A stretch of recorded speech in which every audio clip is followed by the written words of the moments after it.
জুলাই বিপ্লবের রক্তের উপর প্রতিষ্ঠিত নতুন বাংলাদেশের সুবিধাবাদের রাজনীতি, মুনাফিকের রাজনীতি বাংলার মানুষ সহ্য করবে না।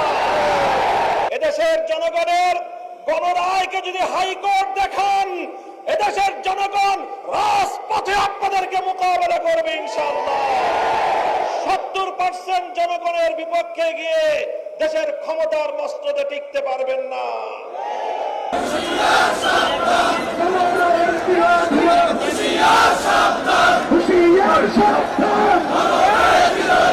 আজকে গণভোট অস্বীকার করা মানে শুধু 70% মানুষের রায় অস্বীকার করা নয়, আবার তারা আওয়ামী লীগের সেই ফেসিবাদী কায়দায় এক ব্যক্তির কাছে সমস্ত ক্ষমতা দিতে চায়। একটা দল তো পালিয়ে গিয়ে একটা দেশে আশ্রয় পেয়েছে। জানি না আপনারা যে সেই পরিস্থিতি সৃষ্টি করতে চান, আপনাদের জায়গা কোথায় হবে আমি তা জানি না।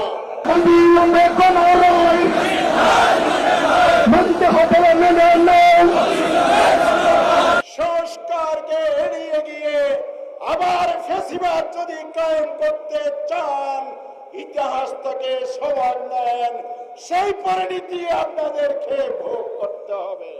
কোন ভোট মানে না চরম ছাড়ের তুষর তরম, কোন রায় মানে না চরম।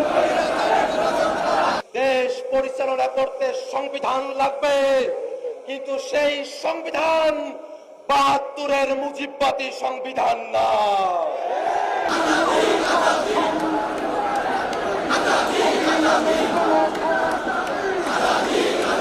বিএনপি যে পথে হাঁটছে সেটা জনগণের বিরুদ্ধ পথ, সেটা ফেসিবাদের পথ। আমাদেরকে তার বিরুদ্ধে রুখে দাঁড়াতে হবে, রুখে দাঁড়াবে ইনশাআল্লাহ।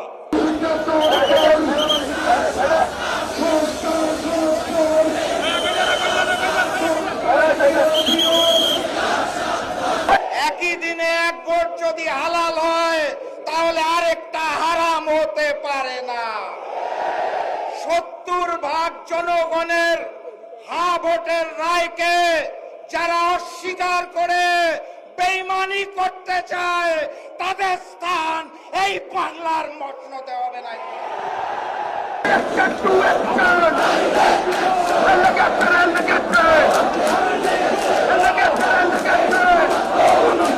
আজকের যুগে যদি কেউ আবার ফ্যাসিস্ট হাসিনা হয়ে উঠতে চান, তাহলে আবু সাইদে মুক্তের অনুসারীদেরকে মোকাবেলা করার প্রস্তুতি নিতে হবে। আমরা পরিষ্কার বলতে চাই,